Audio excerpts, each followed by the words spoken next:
다른 사람의 영상을 올려놨어요. 얼굴은 개로 표현을 했습니다. 그러니까는 그 영상의 당사자 입장에서는 굉장히 모욕감을 느꼈겠죠. 그래서 고소를 했는데 대법원에서는 뭐라고 얘기했냐면, 안녕하세요. 차별화된 변호사 성정모입니다. 오늘은 이제 형사와 관련된 사건을 하나 다뤄보려고 해요. 시각적 수단을 사용한 표현행위에 의한 모욕죄 성립 여부. 이거 말이 되게 어려운 것 같죠?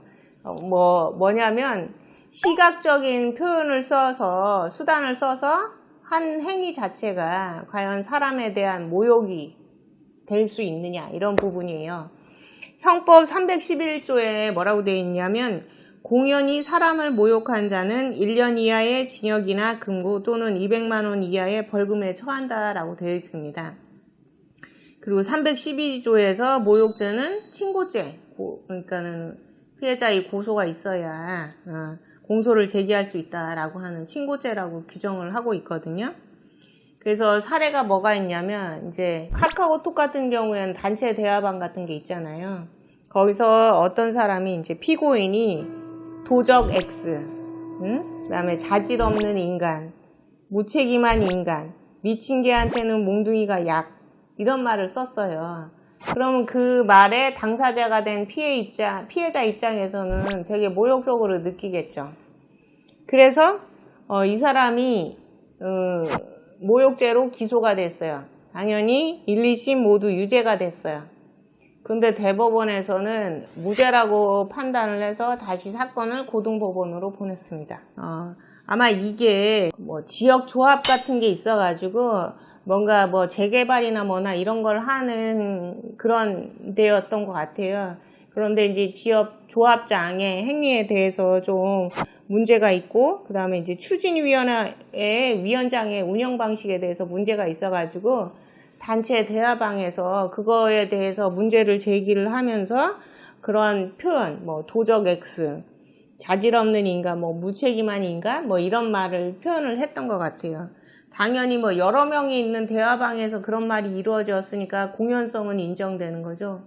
공연성이라고 하는 것은 불특정 또는 다수가 인식할 수 있는 상태이니까는 당연히 단체 대화방에는 여러 명이 있으니까 그걸 그 단체 대화방에 있는 모든 사람이 알았던, 몰랐던 상관없이 인식할 수 있는 상태만이었다면 충분히 공연성이 인정이 됩니다.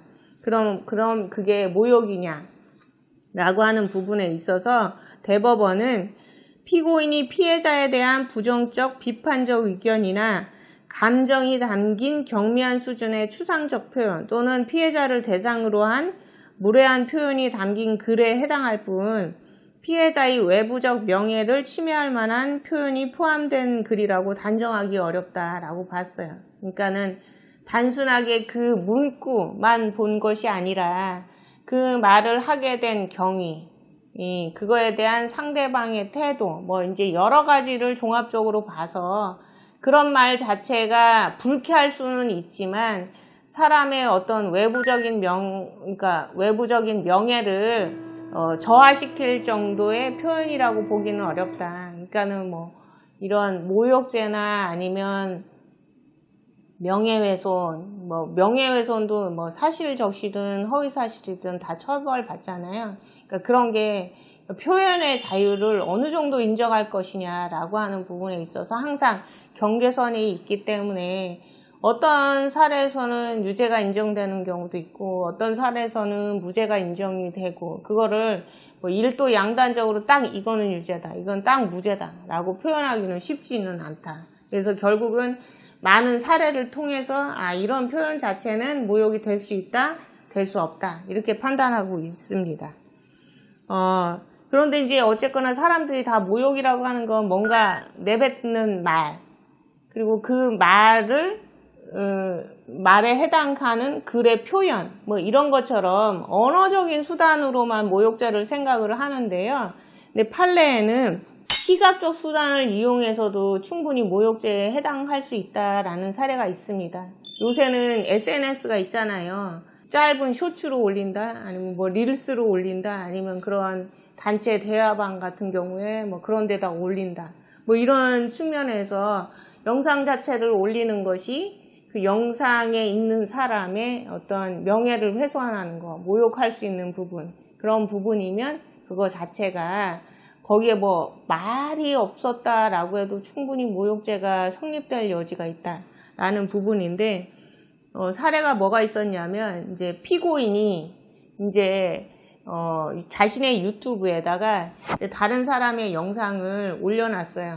이제 그 다른 사람의 영상을 올림에 있어서 얼굴은 개로 표현을 했습니다.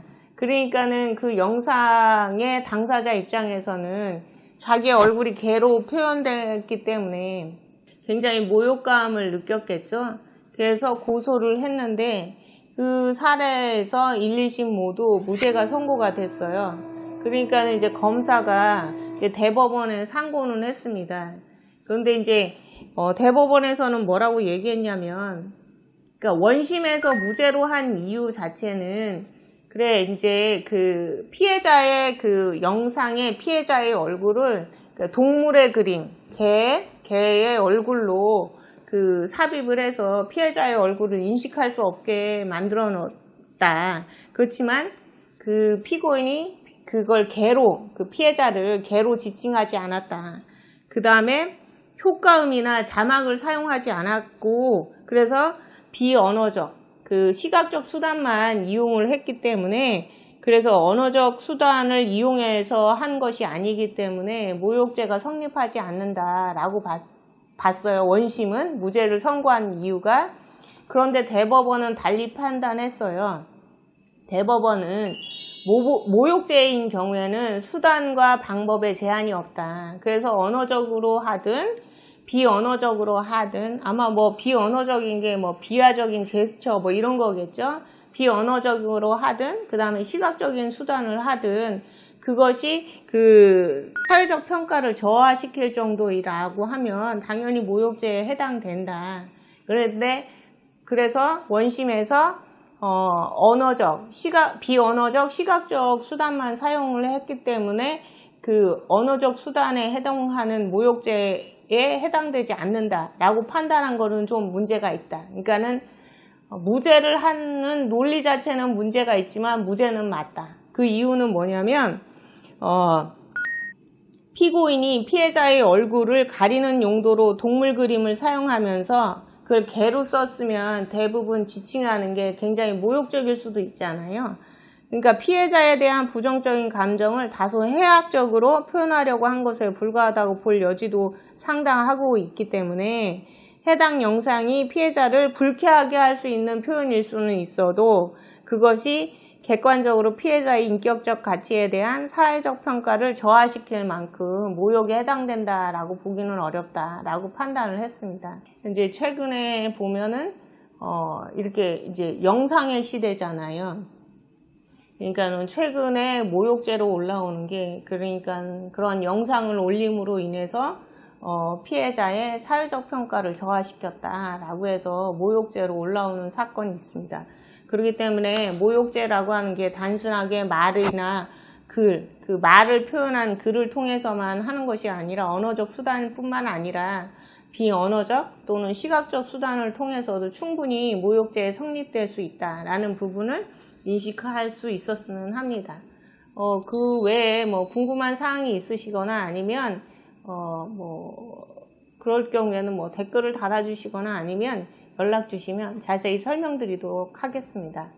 이상 차별화된 변호사 성정모였습니다. 감사합니다.